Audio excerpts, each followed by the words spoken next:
Welcome to another episode of Scotch Sunday. I am Mark. Welcome to this beautiful outdoor weather we're having here in East Texas, out in the middle of the woods. And today we're going to do Compass Box No Name number 3. And Compass Box, this is a blended malt Scotch whiskey, which means it's a blend of different single malts as opposed to a blended grain Scotch whiskey, or just even blended Scotch whiskey can have grains in it. So I've not had the number 1 nor the number 2, I don't think. So I don't really know what those were like. But Compass Box is run by John Glasser, an American, and they run out of, they're actually based in London. They make blends. They are a bottler. They do not have their own distillate. So this one is a little bit higher. Compass Box always has natural color. They never chill filter. They go at least 46. I don't know that I've had anything less than 46% ABV. This one's a little higher. This is 48.9% ABV. This one is going to be peated. So I'm going to go ahead and open up. It's also got a wax. I've not seen the wax from Compass Box before. So anyway,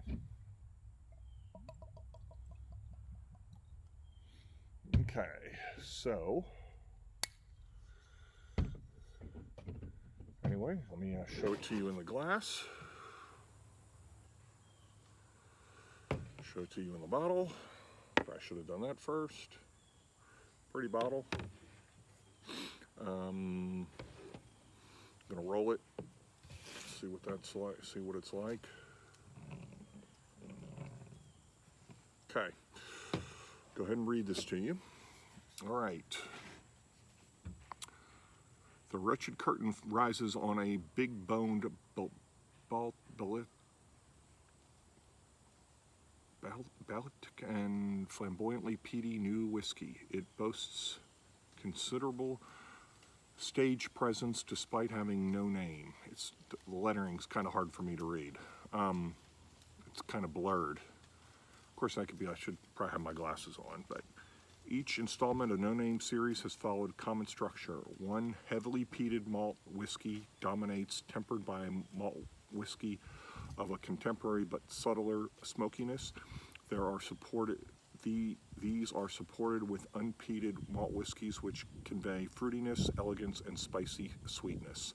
With No Name number 3, our sequence exploring Scotch whiskey's smoky spectrum can come to a fitting conclusion.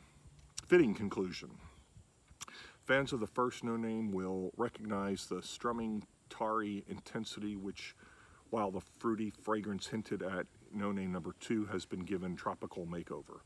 Seaweedy and barbecue-scented single malts from Laphroaig takes top billing, with malt whiskey from Bowmore Distillery landing compelling hints of mango and pineapple at the very limits of ripeness.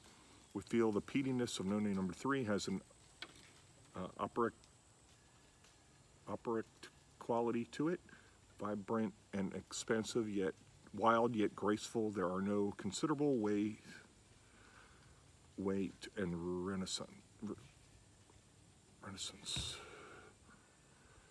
Experience it neat, perhaps dark, perhaps in the dark with a little drama is called for. Okay, I'm really having trouble reading today.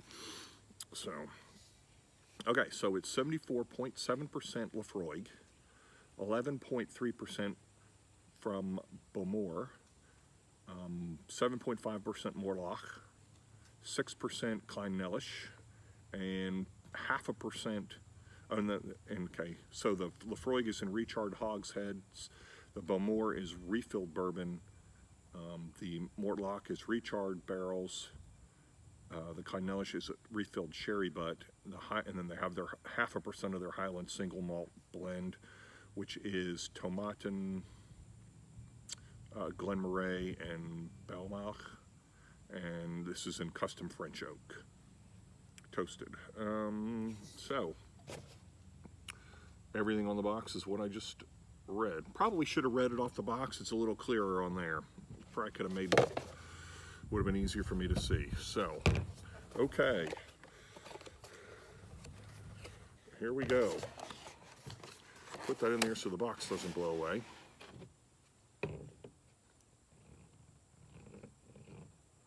I did not realize that the other no names were also peated, so that was interesting for me to know.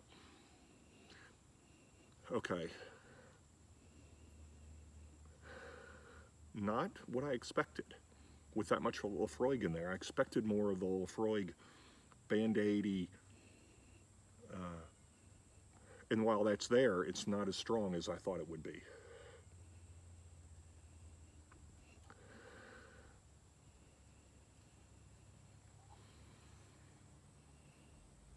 The peat is there, and the smokiness. It's the smokiness smells quite good.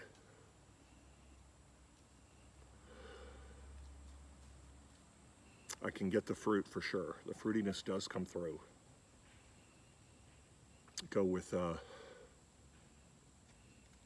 apricots and pears.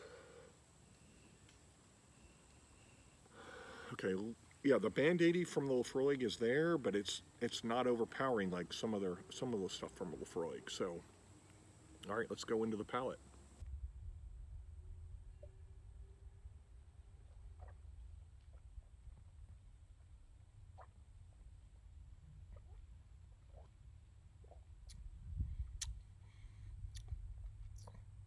Okay, the sweetness does come through.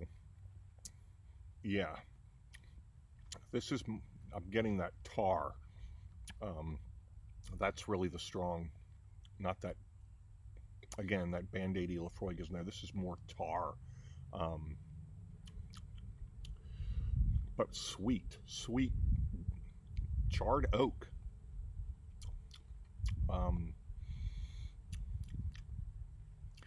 Fruitiness is there. Again, it's kind of more pears and apricots, but finishes medium, short, medium, somewhere in there. But see if I get anything else on the nose now.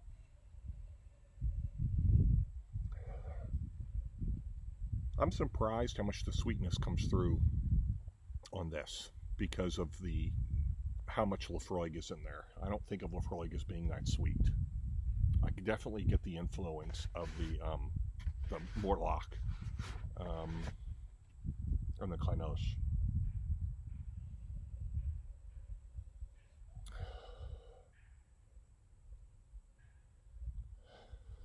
Caramel, getting some caramel sweetness.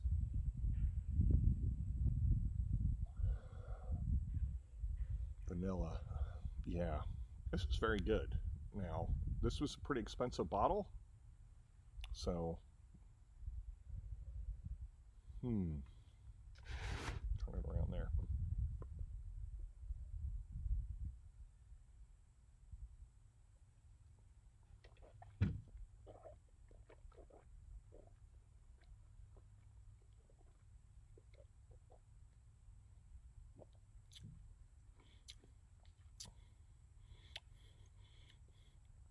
Okay, one thing for sure,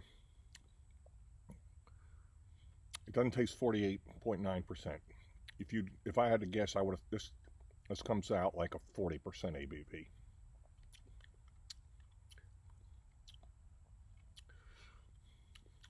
Sweet, yeah. I guess yeah. There is some pineapple. I'm not getting much spice. Smokiness. What does it remind me of?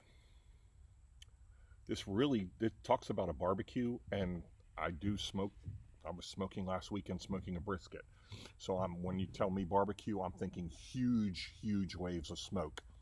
No, the smokiness is not that strong, nor is the peat.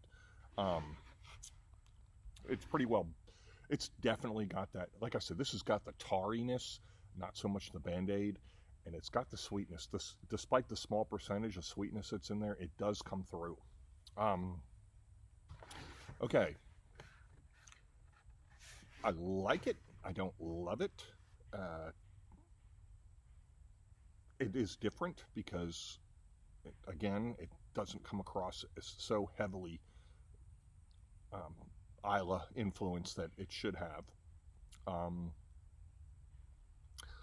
it's better than a lot. It's better. Like I've had some other mainland scotches that were peated that weren't this good. Um,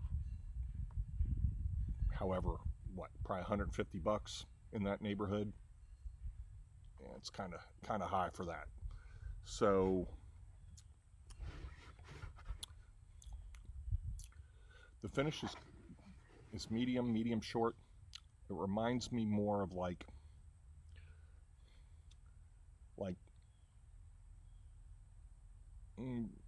more like, a campfire than it does barbecue. Well, I don't know, because it's more smoky than peaty, but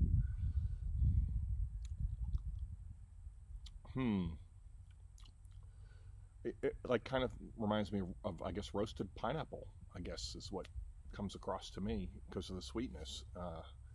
Maybe some broiled pears or something, or grilled pears. So yeah, that's kind of yeah. If I don't know, I don't think I would keep it on my shelf just because of the price. It's limited edition anyway, so I would say buy it if you have the money. It's better than, like I said, it's better than a lot of the other peated scotches I had. So anyway, all right, we'll give it a 6. See you next time.